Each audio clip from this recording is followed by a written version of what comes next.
All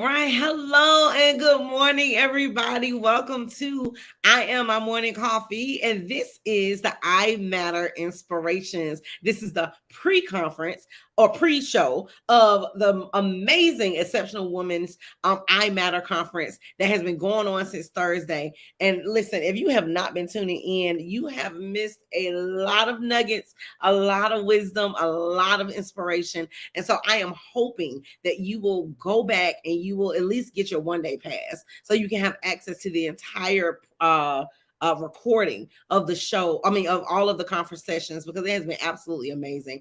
I mean, and while you all are coming in and liking and tagging and sharing, I just want to share with you that Thursday we started with Women's Awareness Day, and we had some amazing panelists come on and speak about from being a mother and from pediatricians all the way to a road to recovery. Like, it was absolutely phenomenal. I mean, about starting again, about maintaining your stature while you're enduring trouble. Like, it has been wonderful. And then on Friday, it was Women's Empowerment Day. We had an amazing time talking to women about how to like one of my session was called Works of the Promise. So that work and to the promise, there's an in between. You got to do some work. It's not just going to come to you, right? And then we had oh man, we had Ms. Leslie Liu. Now that was a funny session. I really enjoyed that session, but it was powerful. She talked about trauma-focused self-defense, and it was really amazing. So I just want to encourage you to go back, check out all of those sessions. And then on today, we have some amazing people that are going to be on, and I will get into that. We're going to share the specific people that are going to be on, the topics they're going to be covering. But I want to, again, give you the time to like and share. Matter of fact, I'm going to go to my page, and I am going to share to some of the groups that I am in, because I think, why not get up early and get a cup of Joe or tea or whatever your favorite is, and and jump on with us, just chatting this morning and preparing ourselves for the day is going to be absolutely amazing. So I hope that you come on in. Hello, Reverend Valerie. So happy to see you this morning. You have been rocking strong with all of these broadcasts. I greatly appreciate you. I really do. So go ahead and like, tag, and share. And we are going to have a good time this morning. So I am going to bring our special guest in on this morning, and I'm really excited to speak with her. Her name is Monique Lenore Pittman, and she is the director of the African American Wellness Project, and she's going to share more information about what that is and what she does. But I am more interested in just getting to know who she is, right? As a mother, and just who she is, just individually.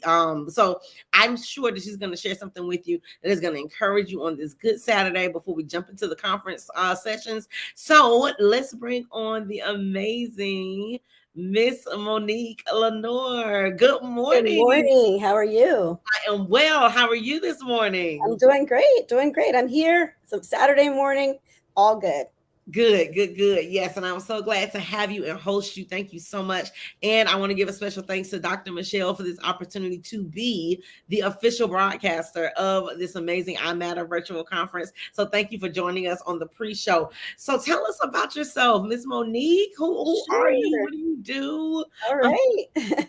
So I am, my name's Monique, obviously, and I'm here in DC, but I come to DC by way of Oakland, California, which is my hometown. And I ended up in DC because I went to Howard University and never thought I would, stay here. But years later, I'm still here. I have two sons, 13 and 16-year-old sons. And, I've worked in nonprofits like my whole entire life. I've always wanted to give back because I figured if I had skills that I could use, I might as well help other people. Currently have a couple of different hats that I'm wearing. I work as the Director of Communications for the United Negro College Fund, which is here in DC. It's a national organization. It's the largest scholarship provider for students of color. I've benefited from it. I actually just came back from New York. I was in New York last night. We had an event in New York with Gail King and Kenny Lattimore, and we raised a lot of money for students for scholarships. So that's like my full-time job. Thank you for that. Oh my goodness. Yes. Yeah, I love it. I've been there for 6 years, and it's just a great organization, and I love helping others go through college, especially HBCUs. Um, Awesome. yeah, so I also work as a certified health and wellness coach, and I run my dad's nonprofit, which is the African American Wellness Project, and that is a nonprofit based in Oakland, but it's a national nonprofit that works to address health disparities in the Black community. Wow, that is absolutely wonderful. Yes, and I actually had the opportunity to excuse me, to scroll through the website, and I was just really blown away because this is necessary. And so I really would like for those that are watching, when you get the opportunity to go check out the website and go look and see the good work that they're doing. This is absolutely phenomenal. What made so you said this is your dad's organization? Yes, this is my dad's nonprofit. My dad is a doctor, and he has been practicing for over 50 years, which is insane even to say. But he also was the past president of the National Medical Association, which is the organization of Black doctors, the National Black Doctors Organization. And so he has always worked in the community to make a difference. And he's had this nonprofit for years. But at the beginning of the pandemic, he reached out to me and he's like, I think people need us right now. He's like, we need to do this. And I'm like, we? You're right. Right, like what? Hey, don't you know what else I do? So anyways, like we need to do this. We need to get, revamp my efforts, and we need to really meet people where they are. Because as you recall, at that time, at the beginning of the pandemic, everyone was virtual. Yes. And so he kept saying we, and finally one weekend I was like, okay, let me wrap my mind around everything that he's asking me to do, because he volunteered me to be in this position. Right. So anyway, I did, and we have been able to do some really great things in the past 4 years. Our organization has grown. We've partnered with organizations like a Black Women's Health Imperative, Asthma and Allergy Network, AstraZeneca. Organizations just started reaching out to us because they really knew that it's for us, by us, and they wanted us to be a part of what they were doing. I love that. Well, thank you so much for saying yes to your dad.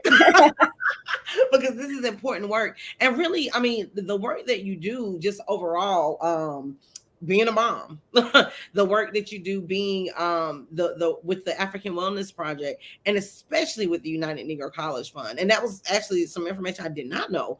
And so I think that's absolutely phenomenal. Having graduated from HBCU, Clarkland University, I thank you for that, because that was the reason why I was able to continue in college. Yeah, so I'm very honored, and thank you. I owe you a double thank you. Oh, thank you. At the event last night, there was a Howard University student, and I went to Howard, and she told her story. And I mean, it was so impactful just to hear about how she wouldn't have been able to go through college if it wasn't for UNCF. Absolutely, yeah. So that definitely matters. And HBCUs matter. And I'll just say this, and then we'll move on. But working in a predominantly white high school, I some of our kids, they don't have exposure to HBCUs. So I definitely, I drop in on the counselors. I'm like, hey guys, don't forget. Push some HBCU, towards our students. So that's absolutely wonderful. So what is it about what you do that's your favorite? Like, what is the thing that gives you energy and you're like, you know what, I could do this all day? So oddly enough, it's something that I just kind of fell into, which is health and wellness coaching. Like, I love empowering women and helping women to be the best version of themselves. Like, that is like something that I've just discovered my passion at age 50, a couple Did of y'all years hear ago. that? Let's just pause. 50 where? Just saying. But yeah, it's like you can discover your passion at 50. And I discovered my passion for helping other women, just find themselves again. And I think last year I helped 3 of my really good friends lose more than 85 pounds, which was amazing. Yeah, and it's just so great to wake up in the morning and get text messages like, hey, I fit into this dress, or hey, I feel great. It's so motivating. And it's something for me that's fun. It's not stressful. And I love just helping other people. So it's great.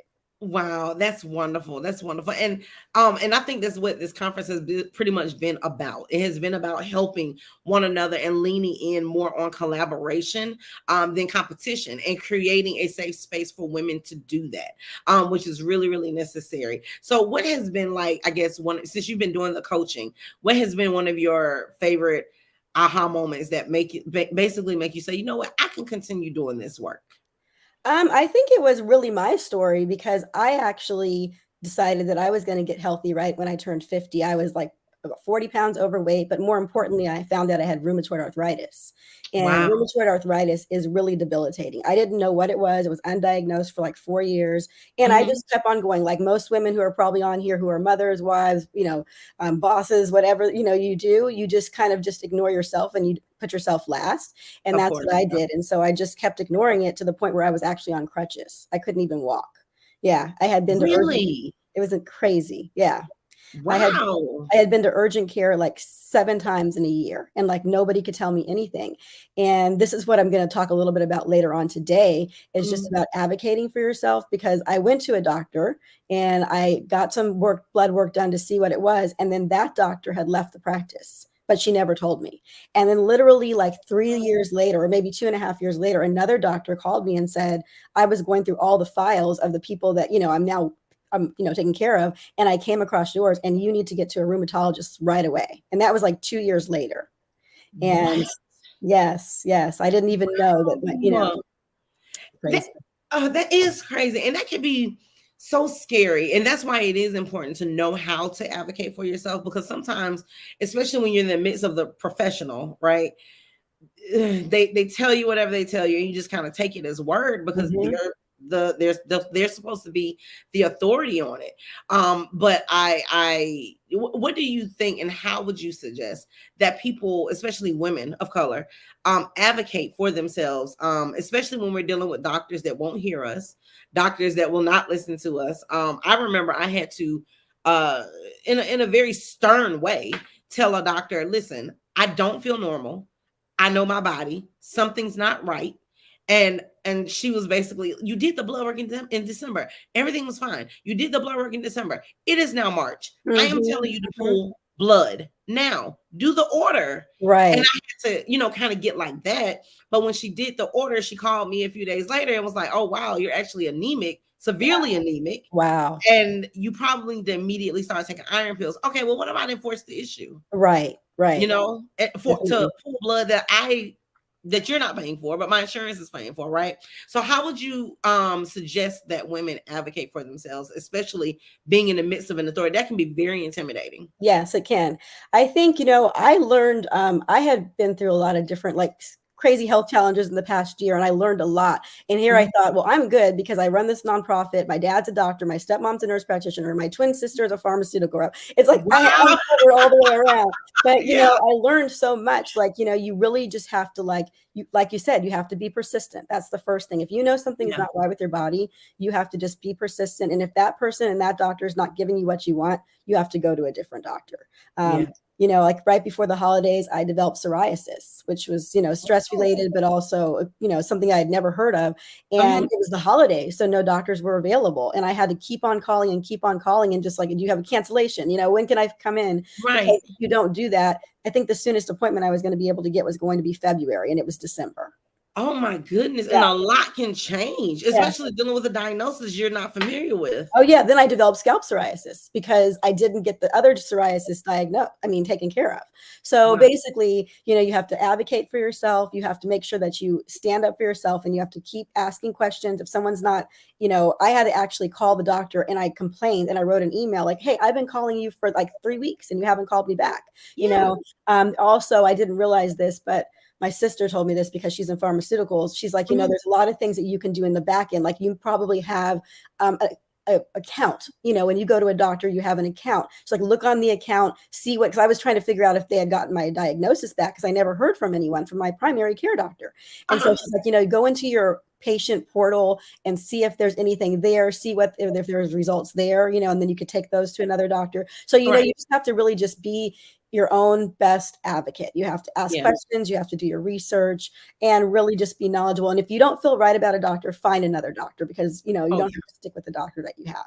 And Oh, also question things and get a second opinion. Because just because someone gives you one diagnosis, it may not be correct.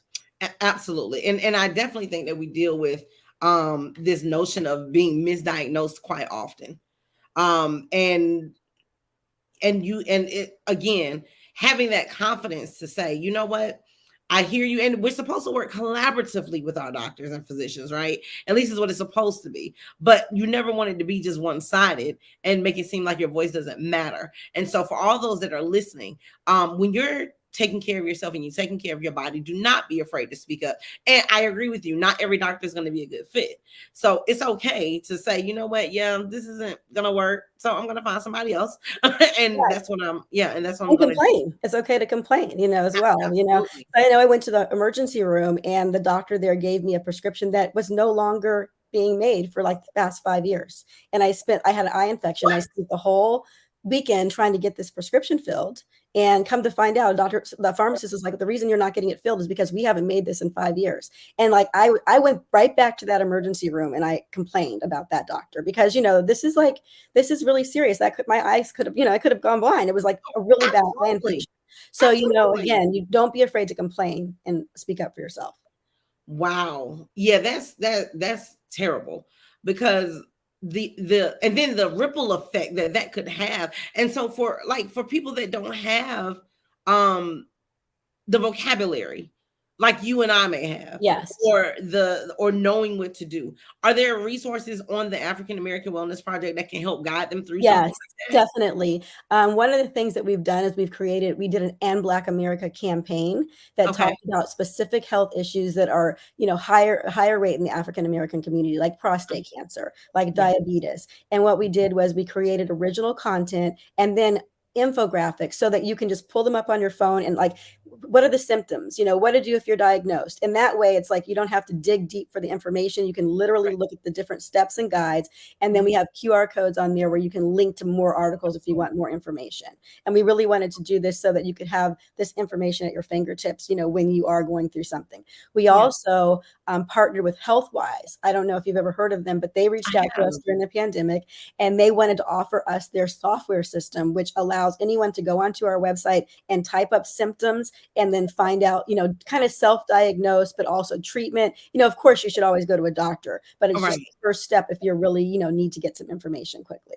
Yeah, and I did see the symptom checker that was on there. And that's always okay. So that can, if you use it right, it can be settling. Yes, yes. If you don't, it'll create a bunch of anxiety. And That is so true. That is so true. And actually, it's funny you say that. We're working with them now to streamline it because it's so much information, it's overwhelming, and they really want to yeah, get this right. So yeah. we are working with them now to like refine it for our Oh, audience. that's excellent. That's excellent. Right. Because we don't want to go and we have a cold and then we say we have cancer. So we don't want to do Exactly, exactly, exactly. that. So it definitely sounds like you do a lot. You do a lot of wonderful, wonderful things.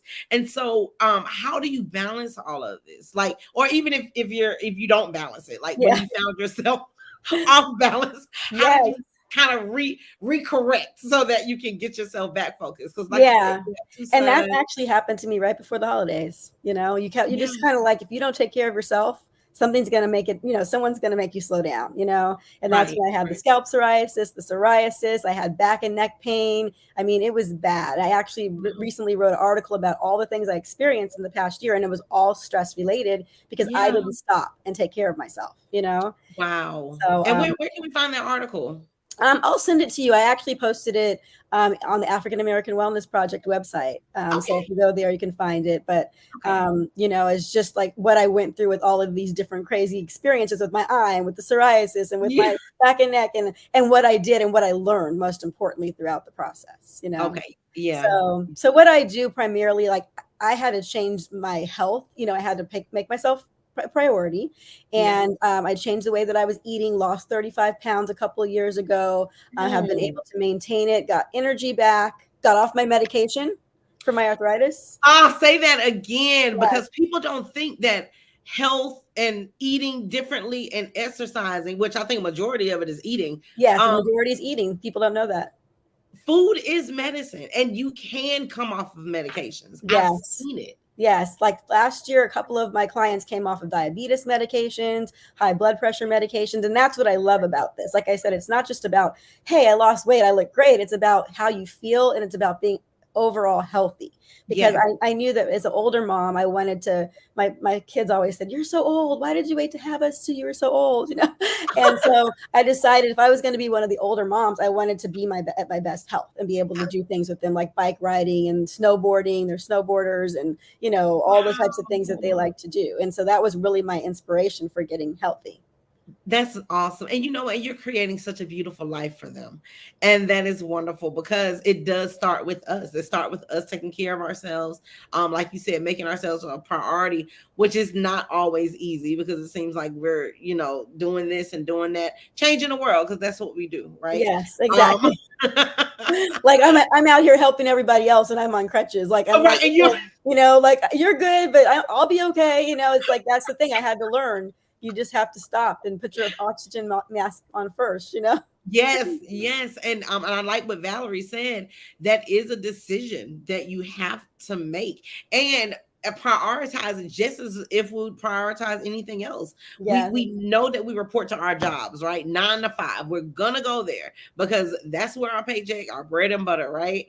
The same way with our bodies, we have to show up for ourselves if we're gonna get the benefits Yeah. of and it doesn't take long. No. I have worked out consistently and have eaten whole foods and lean proteins for the past 3 weeks. And I have felt amazing. No more Mhm. grogginess. Like I'm not even tired anymore. Like I was just overly tired, like tired, tired, Right. tired, tired, Right, tired. right, And right. You feel the difference within the 3 days. Like, it's eating, it's learning how to eat for your body, practicing portion control, staying yes, away from certain foods. Protein and vegetable is your friend, and lots of water. Like if you can just do those things, then you will, feel the difference within a couple of days. yes, absolutely. And that was the other thing, increasing my water intake because honestly, I work as a school social worker, Oh, and so that in and of itself, water. What this is about as much as I was getting a day. And so, your and coffee. so I always have a bottle of water or water nearby, and like I'm yeah, constantly drinking water throughout the day. yeah, yeah. Yeah, And I same can with soda, especially diet soda. It's like the worst. Soda's bad, really diet juice, soda. diet soda. Oh Yeah. wow, Yeah, wow, because if you just look at the can and look at all yeah, the ingredients that are in there. Like that's the thing. If you don't know what those ingredients are, right. then you should be wary. If you simply just cannot read it. Exactly. Can't pronounce it. Because sometimes I'm like, okay, I have a whole master's degree and doctorate and a half. I don't know what that says. You That's are funny. absolutely correct. But I definitely have. I'm really looking forward to your session today, Thank you. um, and what you'll be sharing about. I know you mentioned briefly what you'll be talking about, but let's see. I was trying to. There we go. Okay. So you and Dr. Michelle will be doing a fireside chat. Yes. That's at 2 o'clock, everybody. All Mhm. right. So there'll be fireside chatting about health. And can you just give just a little tidbit on what you're going to be sharing today during the fireside chat? Sure, sure. Yeah, we're going to be talking about health disparities in the Black community and, why certain health disparities exist, and more importantly, what you can do and how you can advocate, not just for yourself, but your family as well. Because, we know, especially our men, like they don't always, want to go to the Ooh, doctor. ooh, They're those like, I'm fine, men. I'm fine. And, mental health's a big thing right now in our community. In fact, I think last summer we did an event in Oakland, California. Black Men Don't Cry. It was a panel session. We had a producer, Frank Williams, who's on the OWN channel. He has a show on the OWN channel about Black male wellness. And we had a panel, and it was so well received. And it was right after the pandemic. And people were like, hey, can you bring this to Alabama? Can you bring this to Texas? Like we had so much response because it Wow. was such a good conversation. And we launched a mental health initiative as well, because we know Really? that that's so important in our community, and especially right now. Yes, that is really huge. And I'll say this and then I'll give you the floor for final remarks. I wrote a book called Black Men I'm Listening, and that book was literally birthed out of watching my brother Wow. sit in the ER, really going into a diabetic crisis. Wow. Oh, that's rain. Oh, I'm sorry. I'm sorry. And listen, it is 6:56 in the morning, and if I hear anything outside this window, I'm like, But it's starting to rain. But yeah, but he was having like a diabetic crisis, and it was so much that he did not say. Mm-hmm. The pain he was experiencing, the vulnerability that he was experiencing, the doctors probing and all, and I could see how uncomfortable he was.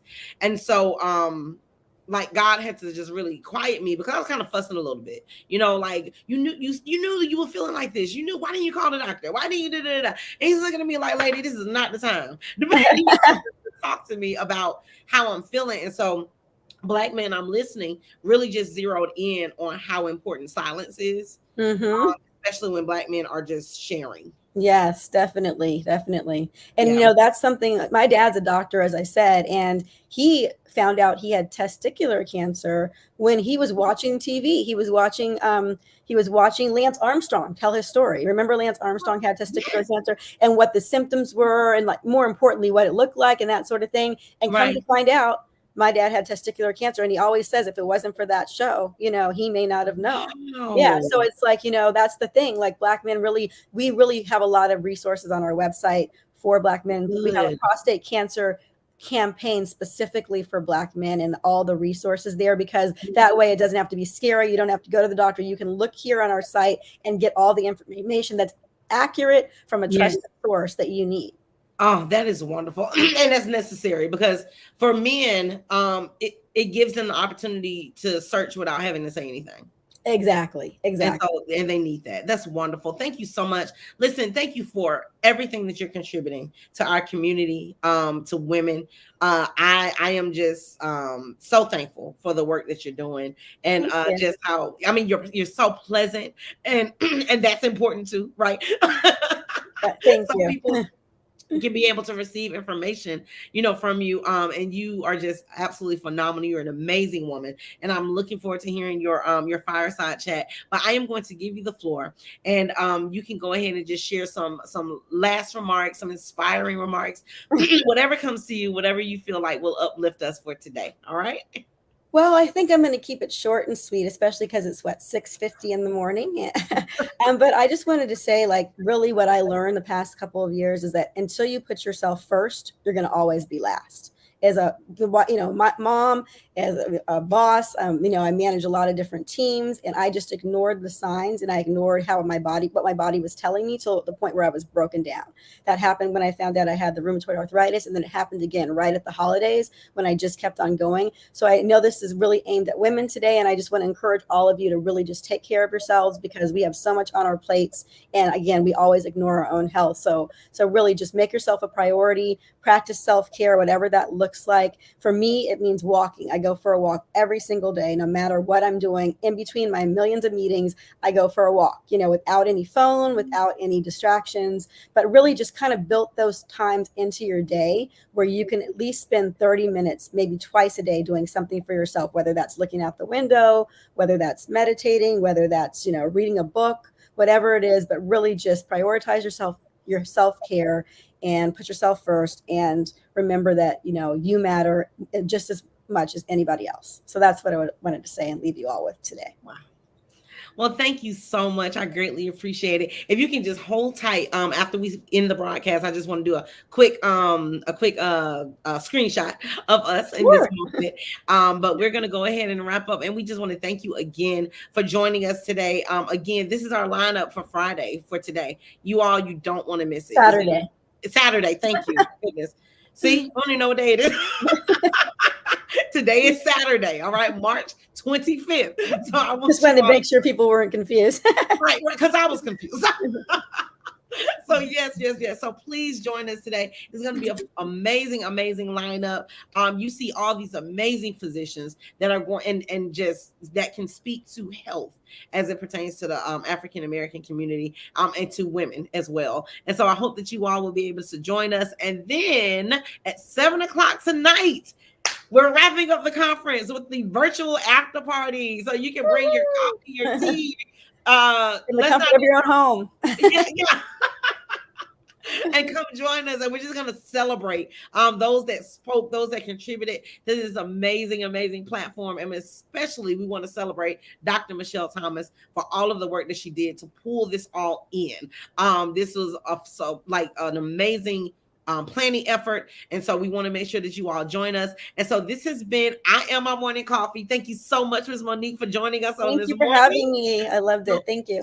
Thank you. Thank you. All right. So you all take care, and we will see you later on today. The link is in the chat. Okay. Go ahead and get your 1-day pass and join us on today. But you all take care, and we'll see you soon. Bye. Bye bye.